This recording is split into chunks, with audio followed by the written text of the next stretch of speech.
उत्तर प्रदेश विधानसभा चुनाव के मद्देनजर अहम बदलाव करते हुए कांग्रेस आला कमान ने राजेंद्र पाल गौतम को प्रदेश का नया प्रभारी बनाया है। मेरे साथ राजेंद्र पाल गौतम खास बातचीत करने के लिए हैं।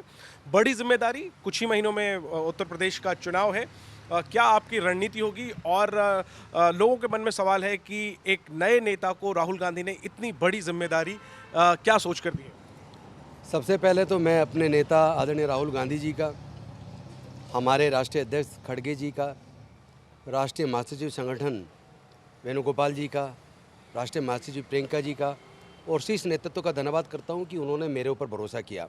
जबकि पार्टी ने आपको जिम्मेदारी दे दी है, क्या आपकी रणनीति रहेगी? अभी तो मैं बहुत जल्द यूपी में निकलूँगा और पूरे संगठन को 1 से 1.5 महीने के अंदर पूरे प्रदेश का संगठन ऊपर से लेकर नीचे गांव स्तर तक का तैयार करेंगे और हम लोग विजिट करेंगे हर ज़िले में, जिस नीचे से नीचे स्तर तक जहां तक संभव होगा। मैं इस 6 महीने के अंदर, ये समझ लीजिए 3-4 महीने में पूरे उत्तर प्रदेश को कवर करूंगा, क्योंकि उस बीच फिर चुनाव का जो प्रक्रिया है उसमें टिकट वितरण और वो सारी प्रक्रिया भी चलेंगी, वो भी भूमिका निभानी है।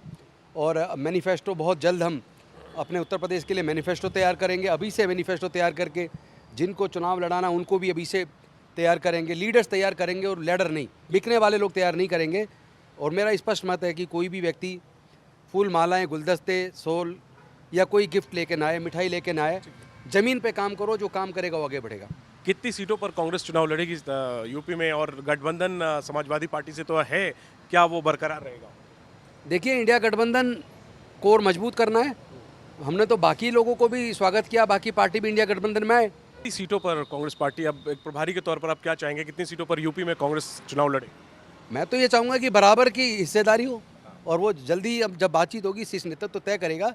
मैं इतना अधिकृत नहीं हूँ कि मैं पहले से घोषणा कर दूँ, लेकिन हमारी बराबर की हिस्सेदारी की बात रहेगी। और आप जब प्रभारी नहीं थे तब आप मायावती के घर गए थे उनसे मिलने के लिए, हालांकि वो मुलाकात नहीं हुई थी, और आपने तब कहा था कि आप चाहेंगे कि मायावती भी इस गठबंधन में शामिल हो। अब प्रभारी के तौर पर भी आप क्या अपनी बात दोहराएंगे? मैं तो ये कहता हूँ कि जो लोग संविधान को मानते हैं, लोकतंत्र को मानते हैं, जो लोग सामंतवाद को पसंद नहीं करते, जो बहुजन समाज के मुद्दों पर काम करना चाहते हैं, जो चाहते हैं देश में मजदूर, किसान, दलित, पिछड़े, आदिवासी, वंचित, माइनॉरिटी, उनकी हिस्सेदारी उनको मिले और सामाजिक न्याय हो, जो चाहते हैं देश में संविधान लोकतंत्र मजबूत हो, वो सारी शक्तियाँ इस दमनकारी सरकार के खिलाफ, मनवादी सरकार के खिलाफ एकजुट हों, तो उसमें जो भी आए उनका स्वागत है। बहन जी का भी स्वागत है। बहन जी हमारे समाज की बड़ी नेता हैं, हम उनकी रिस्पेक्ट करते हैं और बहुत मजबूत लीडर रही हैं।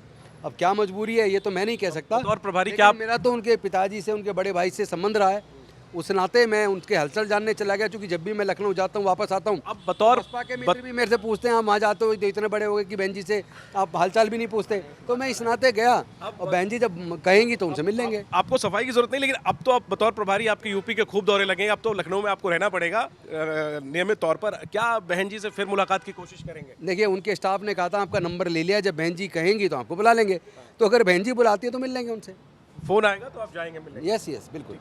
शुक्रिया हमसे बात तमाम उन EWS जो जनरल कैटेगरी का गरीब है, उसकी हालत भी दलित है, वो भी दलित हो गया है, तो उनकी भी लड़ाई हम लड़ेंगे। आपको शुभकामनाएं हमारी तरफ से। तो राजेंद्र पाल गौतम एक बड़ा दलित सियासत का एक बड़ा चेहरा, और उन्हें राहुल गांधी ने एक बड़ी जिम्मेदारी दी है, उत्तर प्रदेश कांग्रेस का प्रभारी बनाया है, और देखना होगा कि ये जो दांव है कांग्रेस का ये कितना कामयाब होता है। NDTV से खास बात करते हुए राजेंद्र पाल गौतम ने एक बड़ा बयान दिया है। उन्होंने ये कहा है कि समाजवादी पार्टी के साथ गठबंधन में वो बराबरी की सीट चाहते हैं कांग्रेस के लिए।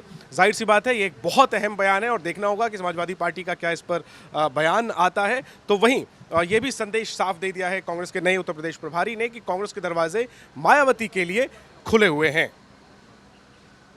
अपने सहयोगी गोपाल के साथ दिल्ली से मैं जैनेंद्र, NDTV इंडिया के लिए।